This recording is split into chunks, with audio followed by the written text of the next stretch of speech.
You're back in the Running African studio, Kabuma at Kuru, being the host today. My name is Aldith. And joining us in the second studio today is, well, you've seen her already, looking fabulous as ever. Yes, yes. But apart from being fabulous, she's also an attorney at law, human rights advocate, and specialist in global human rights issues in the areas of gender development, peace, security, and reparatory justice.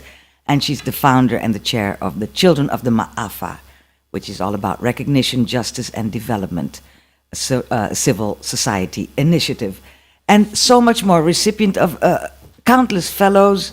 And, well, with us here this morning, Nattecia Bohardsingh. Well known across Jamaica and the globe. She is a globetrotter. She's just coming back from Canada, actually. Nattecia, welcome to Studio B. I think that's your first time in Studio B. Yes, I'm loving Studio B. Hang on there, that's me. I have to get you up on that. Yeah, go ahead. Okay, great. I was saying I'm loving Studio B, my own little safe space. Took some photos, so you'll be seeing those, but love the improvements. Yeah. You're looking good. Are you alone there in Studio B? Because you look very lonely. No, I have our dear sister Figaro over on across from me. Okay. Tuning in and laughing. Laughing. Apparently, I'm a character. I'm not sure. Right. I think I'm probably going to ask Esther to just walk on stage or something to make you feel like it, because you look really isolated. I'm so sorry. I'm going to bring the plants closer. But I'm seeing through your glass, so I'm good. Okay, great. Okay, there you are. Nat, you're just coming in from Canada. Just a quick little recap of what that visit was about. Sure. So from 2023, I've been assisting an organization, a Black youth-focused organization. They started out named the Developing Young Leaders of Today Tomorrow Dialogue, and they ran for a while a program called the Black Diplomats Academy. So they train young Black children from a certain age to understand diplomacy, to be able to come to the table in global conversations on global issues, underserved population, and that was their focus. And so when I met the CEO, she's Jamaican by birth, we started to do some stuff. I was paid to draft a concept note and then attended the event in 2023, and from there our relationship started.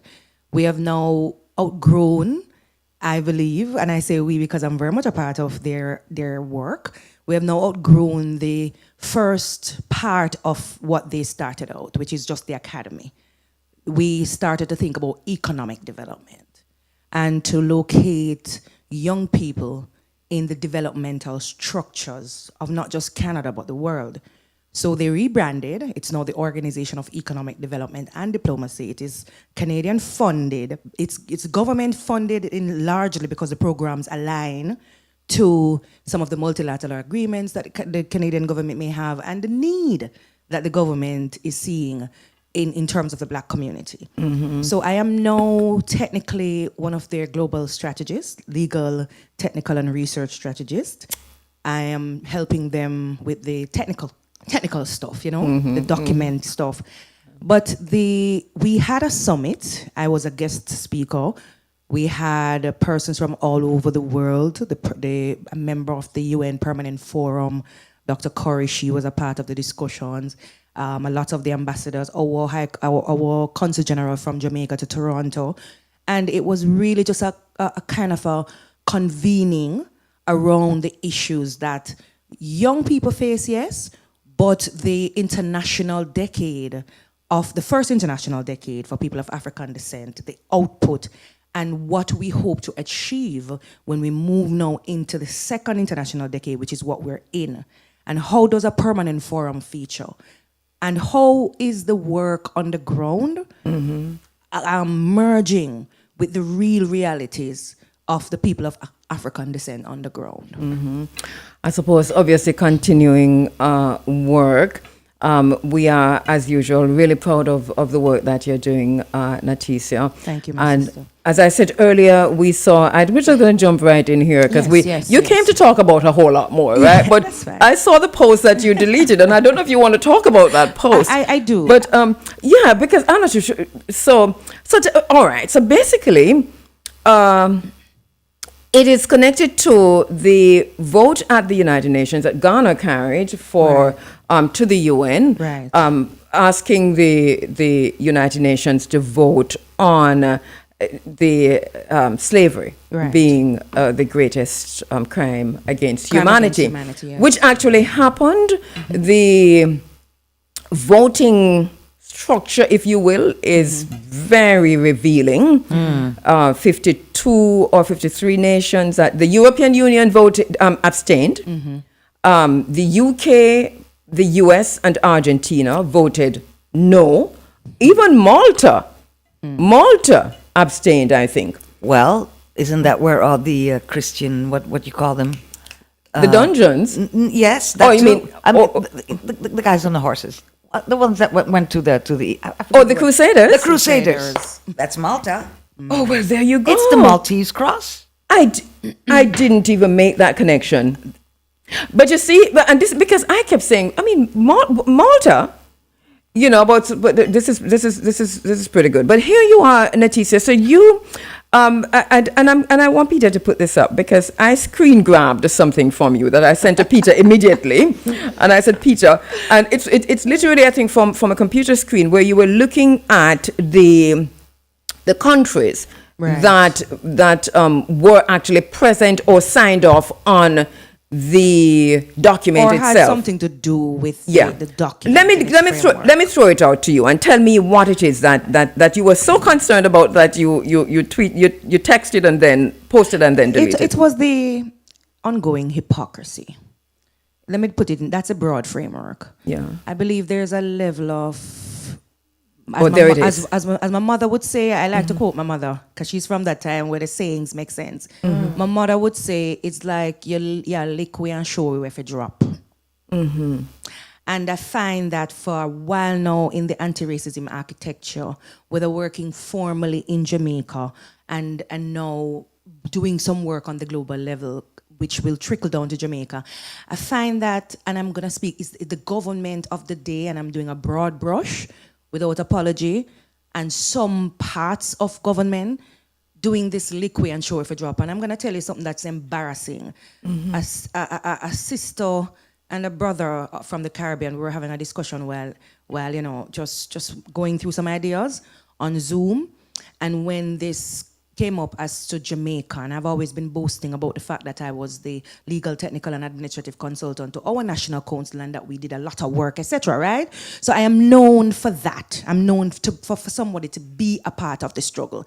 And a brother of mine jokingly said to me, and I was very embarrassed, that, you know, Jamaica, our government and our people, them act like we are Christopher Columbus, where we just are, you see, Esther laughing. I'm going to take Esther out of the studio B. Esther, please come into studio A. We act like, we put a statement like we're Christopher Columbus, where when we see something promising go on, we go plant a flag. I was just so embarrassed. So what does that mean? Because Jamaica has been at the forefront of the reparations We movement. have been at the forefront of reparation when we started our commission, etc. I don't know if we have been at the forefront of some of these. Long before we started the commission, though, from the early 1980s, 70s. But Kabu, let us please recall that if your work is not translating to the end goal, then are you really working? You always talk about the tree falling in the forest and if nobody hear it. Yeah, that.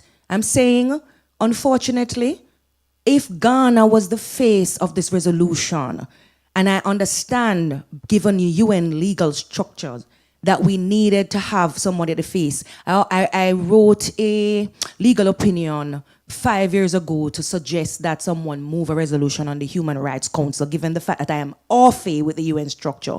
I also liken that to Burkina Faso being the face of the moving of the resolution for the George Floyd thing to be activated. Yeah. I am saying I do understand that we had to be the face, but if it's an effort of multiple countries, I would have liked to know, and I'm thinking that because of what you just said about the reparatory justice movement and Jamaica's role, I would have wanted to be bold enough and bright enough to say my country did this, that, and the other. My country drafted this paragraph. Now, I'm not doing a broad brush thing to say my country don't do anything. I'm just saying I'm not seeing my country.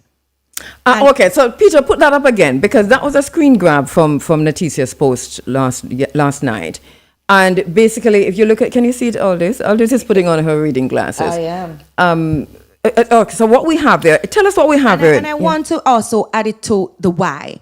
Yeah. Because when the resolution was voted on, that's when Jamaicans then, and I'm going to say it like that, would even know that a resolution was carried. A lot of people don't follow these things. Right. We have to come here and other places to break it down. Right, because Jamaica celebrated. But Jamaica Yes. put out a statement. But Jamaica's not on the list. Well, But Jamaica put. But this, here's where I well, wanna here you go, Christine Columbus. Here's where I want to go. Because, yeah. Jamaica put out a statement, and to persons who are not following, they would say, "Yeah, man, Jamaica vote." But I'm saying. So what is this list we're why looking at? What is this list? From what is the resolution had to be carried and drafted and pushed forward. And okay. I'm saying, Right. where is Jamaica in all of the process? Yeah. Not Right. the vote that eventually we would have either look, if Jamaica did abstain, we would have it change with name and move. So that is a no-brainer. And I'm saying Right. it's apples and oranges. And I feel like it is the way we continue to do this, to take the credit for things we're not even supposed to be put up. Why for was credit. Jamaica? Do you know? Have you had? I don't know, because again, foreign and regional affairs, law, and those areas, I think we package it as a country on political lines and put it out in kind of bite-sized ways in which people should consume it, because they're not gonna go and read the large text. But you asked some questions in the post that you deleted. Right. Raise those questions. I am asking, Yeah. one, did Jamaica do any foundational work with Ghana and some of the people who I know was a part of the drafting? This is something that I follow. I do this for a living. I am asking if Jamaica, through our foreign relations, did any of the foundational work, did any of the drafting, did any of the consultation, if they did. Two, if so, why is Jamaica not formally included? And along those lines, many other questions. Secondly, we're in the second international decade of people of African descent. What are some of the gains made by a predominantly black population like Jamaica, who, as you rightly just said, stood at the forefront of reparatory justice movement and have a population of Rastafari grounding here? Thirdly, and I could go on. all day. Go on. May I ask a question? Yes. Natecia, what if you were to answer your own question, what would you say? I think I've been saying the answer all along, all day. Yeah. But I have been trained to speak a particular way. I understand that. And I want to use this opportunity to get out a lot more than even what that would get out. I think I'm saying that justice must not only be done then, if it's being done. It must appear to be done. It must appear to be done also. And that from the utterances of the last 3 weeks, and by the way, let me shift to ground this. I am the daughter of a Rasta woman. I don't play with my heritage. And I'm not somebody who is a rolling stone, so to speak, who get up and just talk. And so I am here having a conversation away from my diplomatic engagements and all the things I'm doing at the level. I'm saying I've just about had enough of the little things that chipping away at the gains we've made all these years. I think we're going to reach out to the NCR, the National Council on Reparations. Vice Chair is friend to the program, Bert Samuels, to ask what happened here, because we're seeing Barbados on the list. Yeah. Did I see St. Kitts or was it St. Lucia? The other Caribbean countries. Yes. And Antigua, I think, was on the list too. Yeah. And that list from Nattecia's post. We're going to take a break. Thanks for I know you deleted the post, but it caught my attention because it raised a lot of questions for me regarding this vote, which I have been talking about in this space, which I said, as a journalist, I would have headlined differently, right? Which is to say, instead of celebrating that the United Nations voted on this to say slavery was the greatest crime Atrocity. against humanity, Yeah. then we must, I think there's a bigger story, which is to say, as we ourselves saying it, and we ourselves carry it to the UN, and then we ourselves say it again in the UN, because the enslavers, the oppressors, those who participated, those who facilitated, and those who were part of it voted no or abstained. But at least it's out there, you know? It's nowhere. It's nowhere. It's nowhere.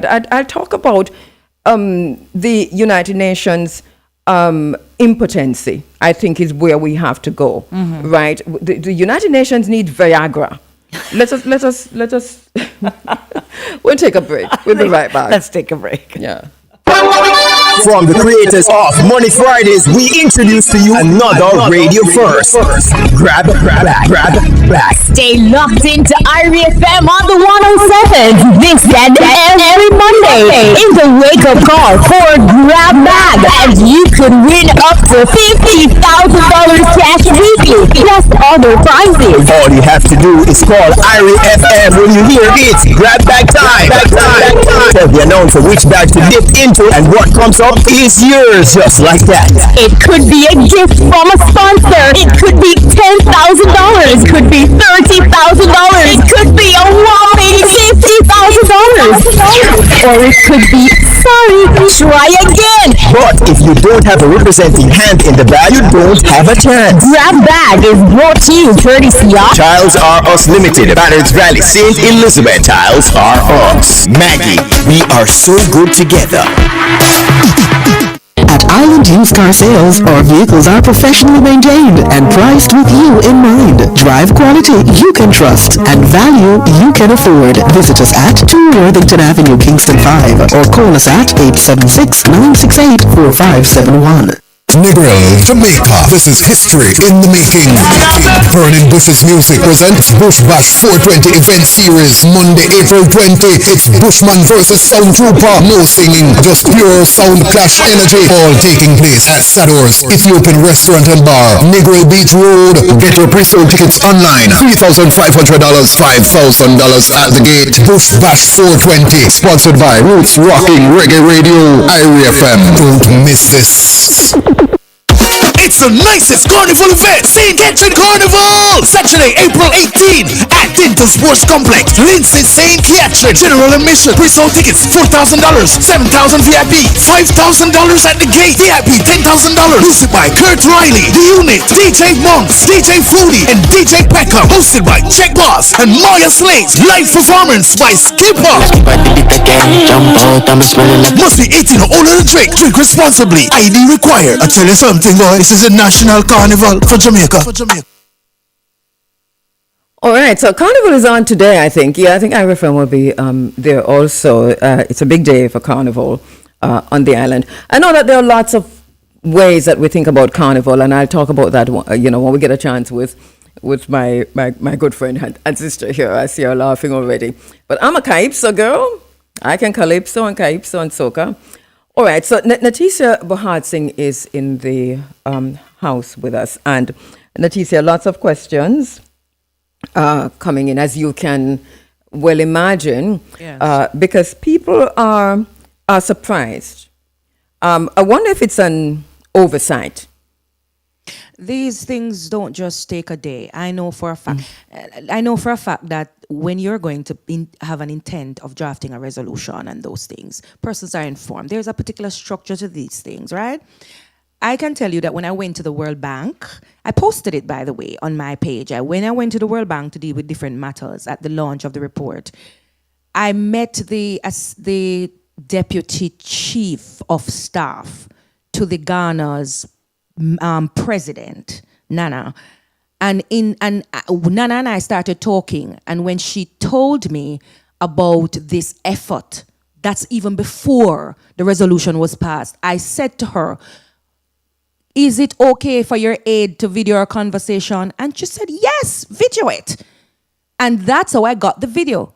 We started over by introducing ourselves in the video. It's on my page currently. Yes. And she said to me, she's glad that I'm on dealing with reparation, and I was somebody who was assisting my country because their president is preparing the resolution to go to the UN to do the resolution. I knew about the resolution, and as I said, I am intimately involved in the global work. And when I say that, I don't always talk about some of the things, but I am formally included, in groups dealing with anti-racism outside of Jamaica. I am very well in the know at the so-called highest level.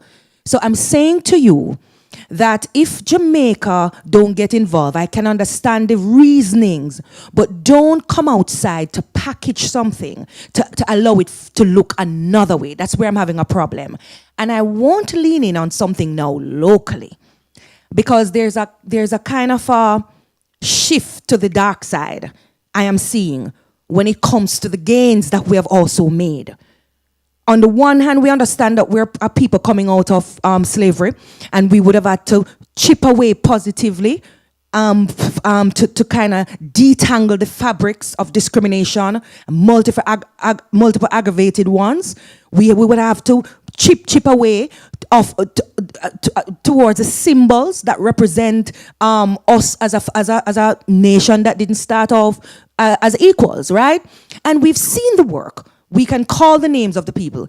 And 3 weeks ago, when I saw the post from the cultural liaison of the Ministry of Culture, was when I started to feel like I am not sure what zone I'm living in at the moment. All right, I saw that you also in your social spaces that you have been discussing this, talking about Correct. this, and literally the interaction there out of this world. I think a lot of people are really concerned about what came out of the Ministry of Culture, because basically that's what that is. Right. I want you to talk to us about that, because I raised that in the space last week, which was to say we cannot preside over changing the narrative about Rastafari and the struggles of Rastafari at this stage of our history.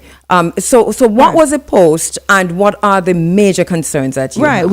And I'll extend to say we cannot decolonize the narrative and then politicize it. Yes. Because that was, in my mind, what took place. The cultural liaison reposted something from a known blogger from the Jamaica Labour Party, and I can say this because of the content of what the person posts all the time, and reposted it to say that it is not only the JLP who had murdered Rasta. No, we know about Coral Garden massacre, and the incident and the commemoration is something that up to today people are reeling from. Yes. My mother was 15 when she saw the police them kick off my grandfather's door. My grandfather had to pay £20 in those days to get himself out of jail for something that he was not even a part of, based on discrimination. So when you see somebody who wears locks and have a title and supposed to be represented the interest, now putting a spin, which is what it boiled down to,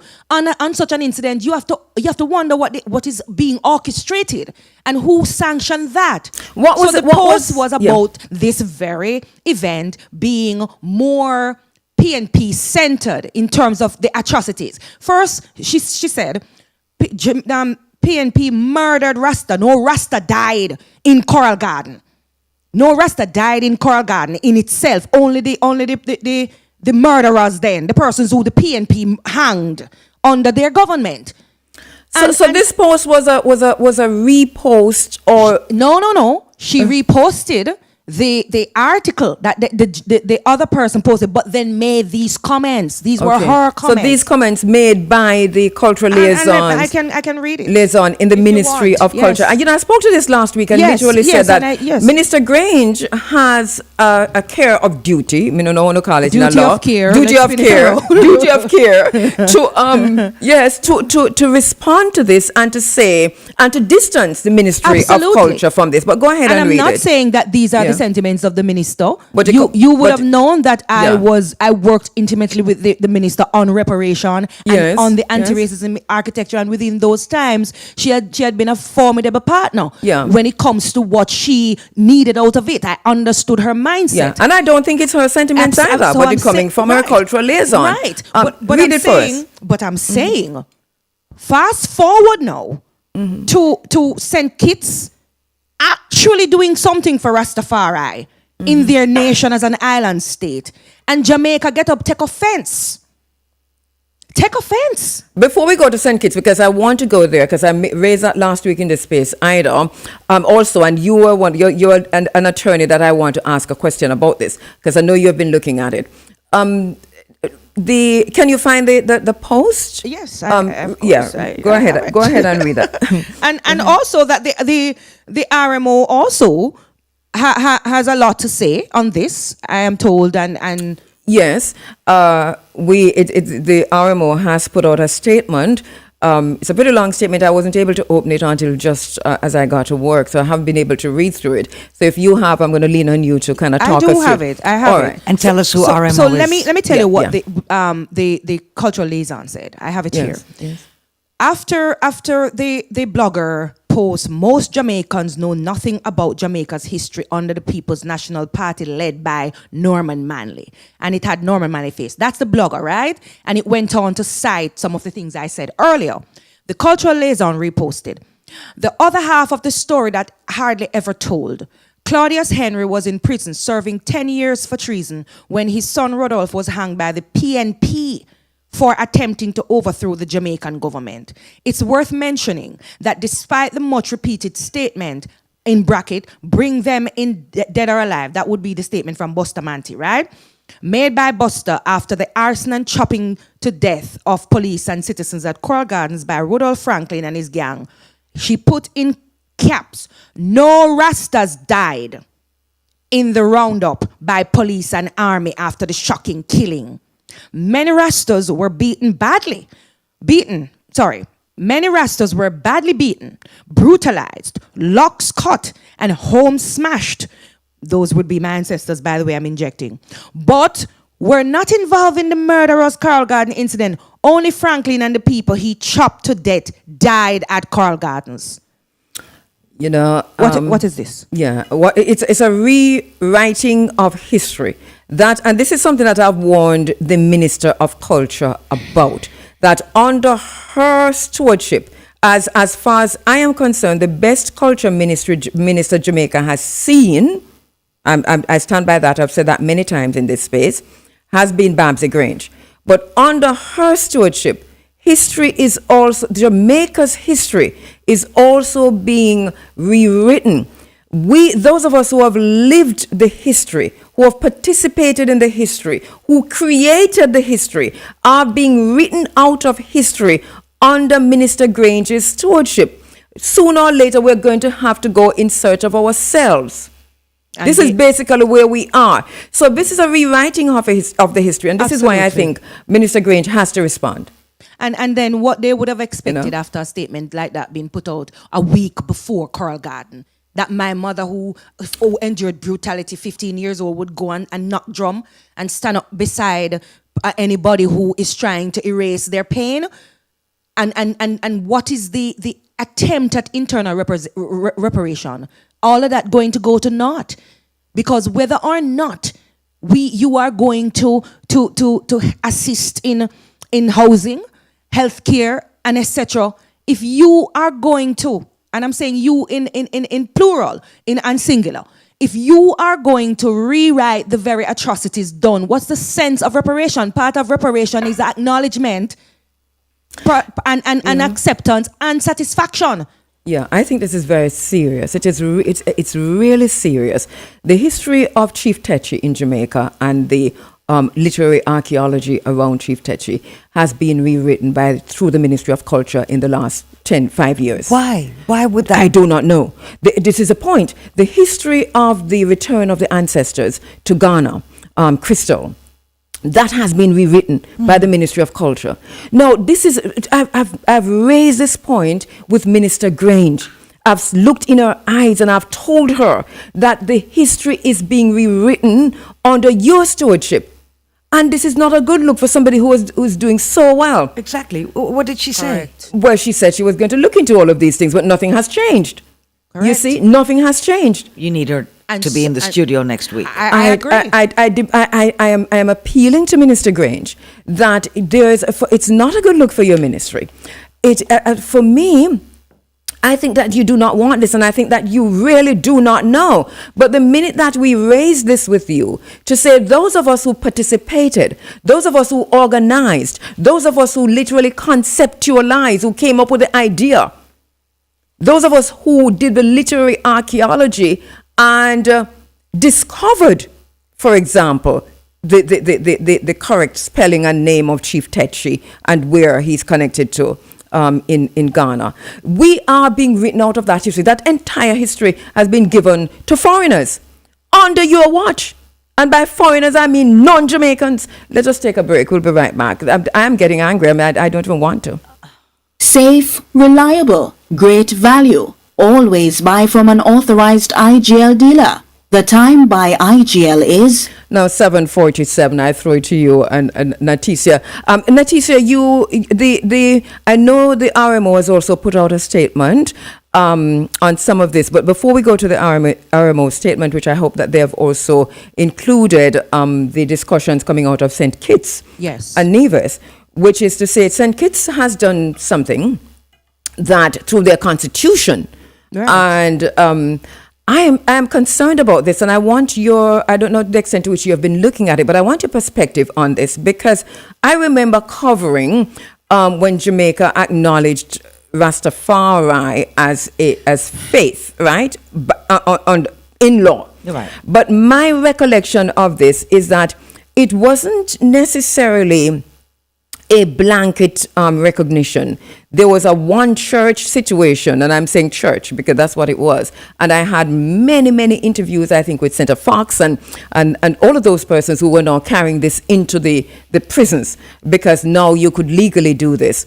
It was that this wasn't as blanket a statement as a response that we're getting from Minister Grange. I could be wrong, but tell me. And not just Minister Grange. And not just Minister Grange, but also who people look to for guidance are also saying things that would support misstatements, and that is serious. Yeah, and without I'm going to, any disrespect. I'm going to call out my friend and brother Bert Samuels, and I'm very, very close to Bert. But Bert has also responded to this, and he seems to be agreeing with Minister Grange, which is something that I think we have to raise with Bert about the extent to which he has looked at this. Because this is not how I see this. I don't know your own perspective, but talk to us about what St. Kitts did and where the differences are between St. Kitts and Jamaica. And I will do that and then probably read some of the things in the RMO statement, because I believe it gave great coverage. Yeah. I want to congratulate them on really looking at it from the levels. I went through and I looked at it and I couldn't have said it better. But I will just say legal semantics is what's happening in the utterances that we're talking about. All right, go ahead. I'll give you the time. You mean to yes to do that and then segue into the RMO? Yes, I'll just do the broad base to say that. Yeah, you're correct in terms of the religion, and I can say up to the last report I read from to CERD, and I don't know if there's another one that would have appeared from Jamaica after CERD had asked Jamaica to come before them.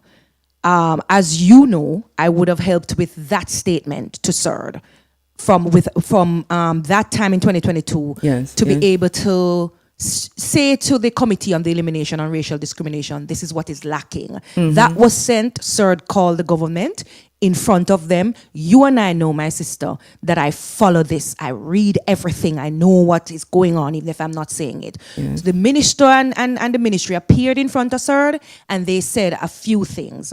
However, we don't have a Rastafari Act. That is clear. So we don't need to have a legal semantics around that.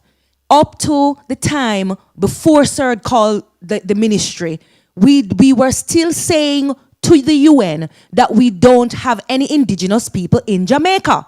Fact. Yes, I listened in on that, and that is exactly what was said. Fact also that Rastafari don't have any broad-based rights also in Jamaica. So when St. Kitts came out and talked about putting the rights being the operative word in law, I think we should have just taken several seats though and say, how do we then either follow this? How do we then go back to the drawing board?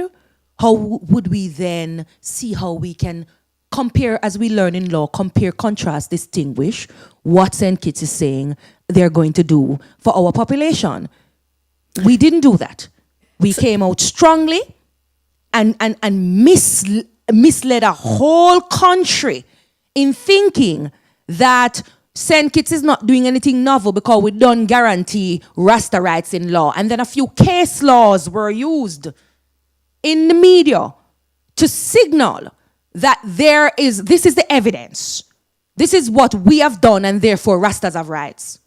No, I just want to take the time to do the statement. So that goes back to the point that my girlfriend made earlier, Dawn Eaton, who is listening in England, talking about obfuscation. Because when I saw the minister's response, and when I saw my friend Bert's response, and I really didn't have a conversation with Bert, I really need to do that, I was a little bit surprised because this was not my recollection. But I think like many Jamaicans, when the minister first, you questioned that, but when Bert came on, you said, okay, Bert knows. Exactly. So I left it at that. But then I still have this question in my mind that what St. Kitts has done is really different. That Jamaica has not reached the level that St. Kitts has gone. And my sister, yes, I am an advocate and I understand the principles of advocacy. I yield to the Rastafari movement on this one. Go ahead. Let us hear I really want Jamaica to hear how they feel about it. Not just Nattecia coming out to talk as an advocate. Can we put? Do we have the statement? I didn't send. I sent it to you. The I statement. have it. You said. Go ahead and read. Have it. I'll send it. To, no, I'm not able to open, but I'm going to send to Peter the so statement. So you can put it up in the meantime. You can put it up. All right. All right. Let me start. And I'll go as quickly as I can. So for immediate release, Rastafari Mansions and Organization issues official response to Minister Olivia Grange status of human rights, call for comprehensive Rastafari Rights Act.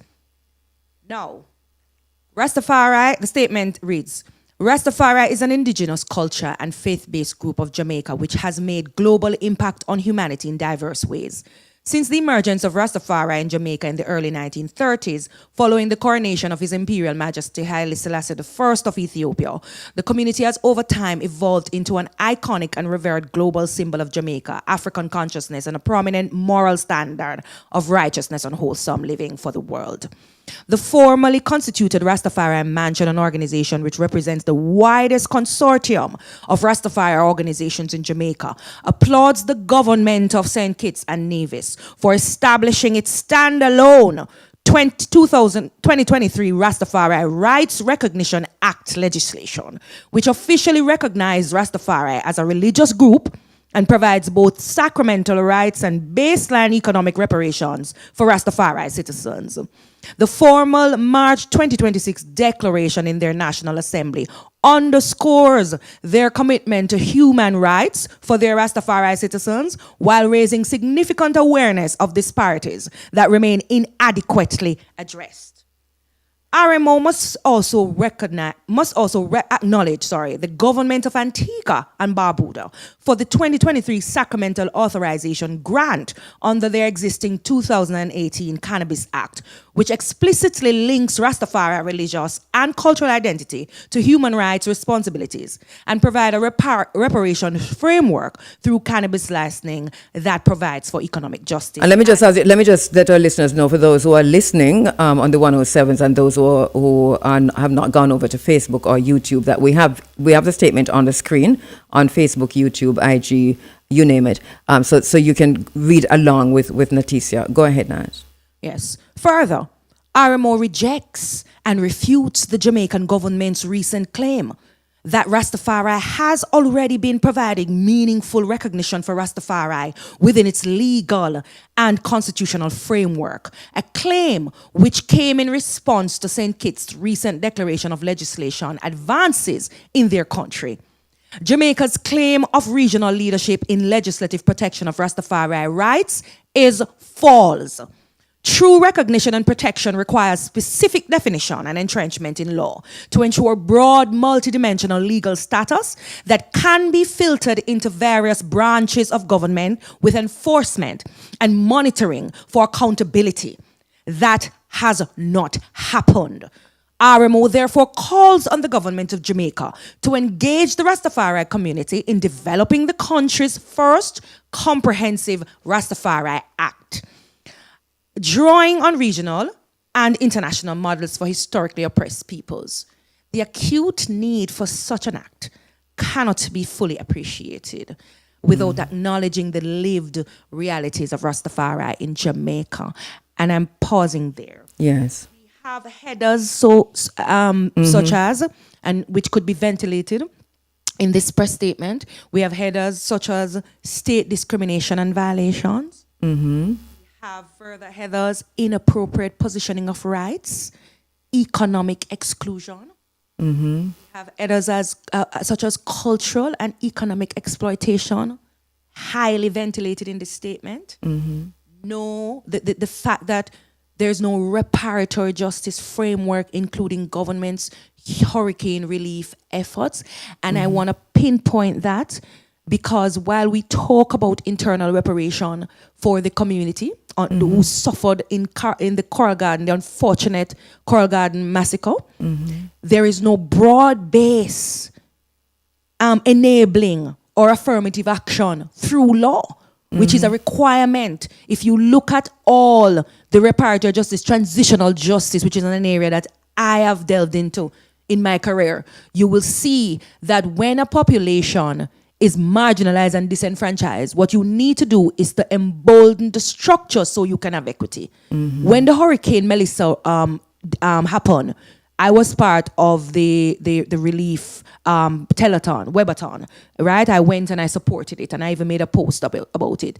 We needed direct access to certain things given the dietary needs, which is statement outline and those things that would separate the Rastafari community in a way to show their vulnerability. These are things that the government of any day, coming out of the historical past that we've had, both slavery and then the internal historical past that a country would have allowed to happen to their people, should have been taken into consideration. So that's the main one for me. I think the statement from the RMO is one that is a critical statement at this time.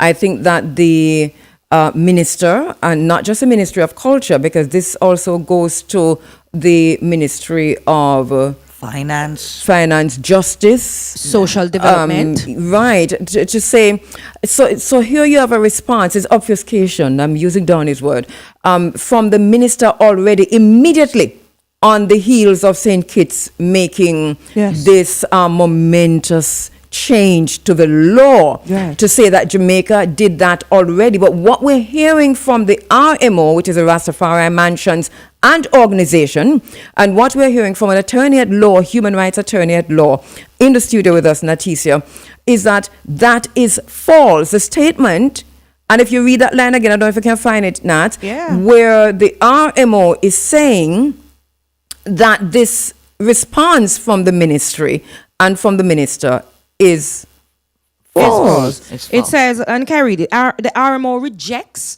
and refutes the Jamaica government's recent claim that Rastafari has already been provided meaningful recognition for Rastafari within its legal and constitutional framework, a claim which came in response to St. Kitts' recent declaration of legislation advances in their country. Jamaica's claim of regional leadership in legislative protection of Rastafari rights is false. Minister Grange, this is from the Rastafari Mansions and Organization. This is a coalition of Rastafari in Jamaica. So, I don't know. They are saying it is false. I felt, having covered this thing from the beginning, from the outset, that something was off with the minister's response, but something was off with my friend Bert's response. I just wasn't sure. But here we are now. The RMO is saying it is false.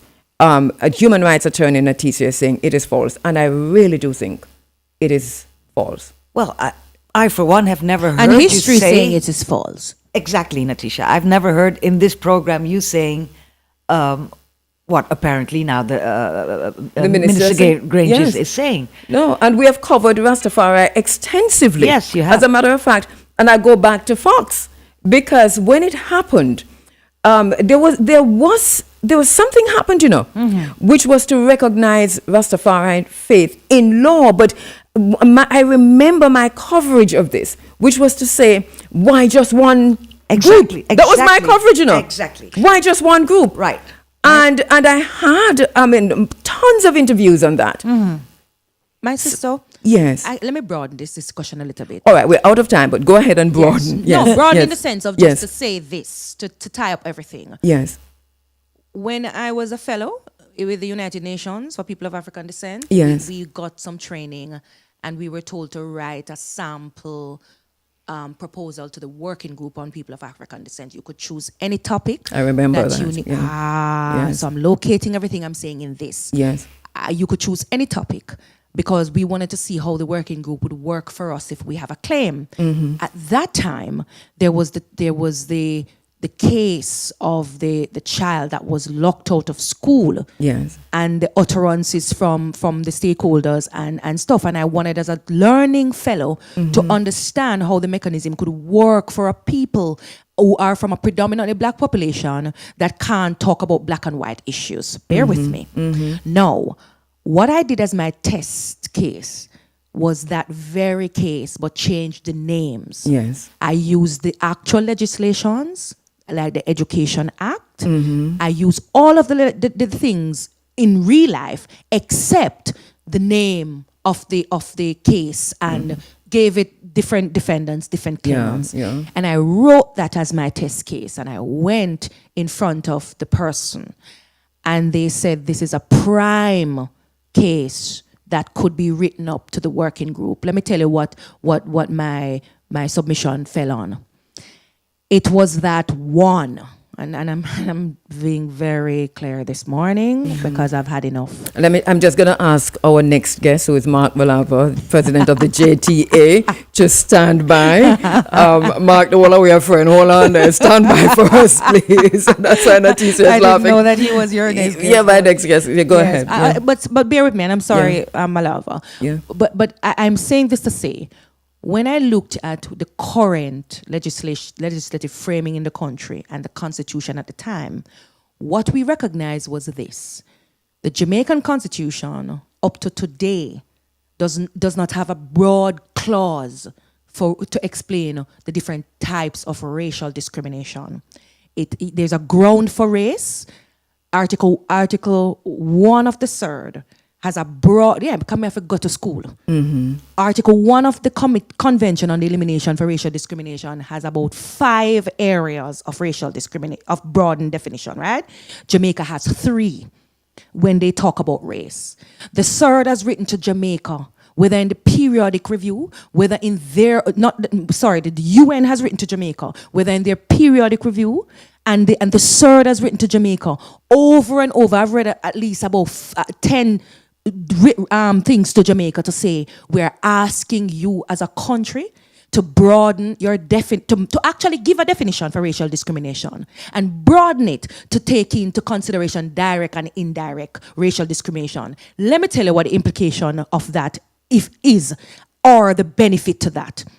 If the case with the child, whether the child is a Rastafari child or just a child wearing bantu knots or locks, if that child was locked out of school based on their African feature, then we don't have to go under the section on the religion to bring a claim, because it would be racial discrimination.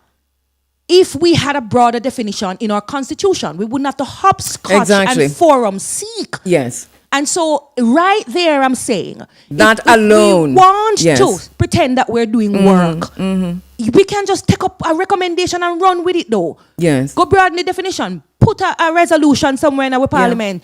And I'm saying it's as simple as that. Why I'm so annoyed at these conversations that we can remedy the very case. We're going to have to...